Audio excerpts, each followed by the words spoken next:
Salutare oameni faini, eu sunt Cristina pentru cei care nu mă cunoașteți și iubesc tot ce ține de bucătărie.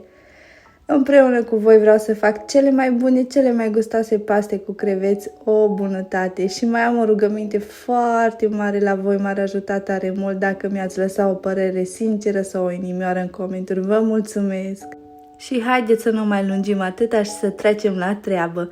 Am aici în jur de 300 de grame de creveți care trebuie decorticați. E foarte, foarte ușor, după cum se vede în video, nimic complicat. Răsucim capul, pe urmă codița și de aici merge treaba ca pe roate. După ce am curățat, am spălat sub jetul de apă rece. Ia priviți ce bine arată. Super! Pe urmă avem nevoie de un clăpător cu un cuțit ascuțit în care trebuie să-i tăiem și pe o parte și pe alta, pe ambele părți, pentru a-i scoate tubul digestiv. Și treaba asta e foarte, foarte ușoară. Ia priviți, gata, am îndepărtat.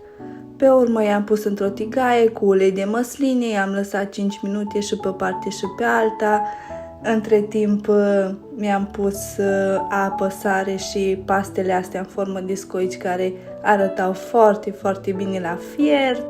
Pe urmă am venit cu 200 de ml de vin, am lăsat între 4-5 minute ca să mi se evapore vinul, am adăugat și zeamă de lămâie, am scos pe urmă creveții afară, i-am pus pe o farfurie, am pus un cub de unt, am adăugat ceapă și usturoi, le-am lăsat la călit 2-3 minute, toate astea am mers la un foc așa mediu, încet, pe treabă bună, am pus și sos de roșii, în jur de 350 de ml, smântână de gătit 100 de ml, îmi place că îi dă așa o cremozitate și mult, mult mai gustos.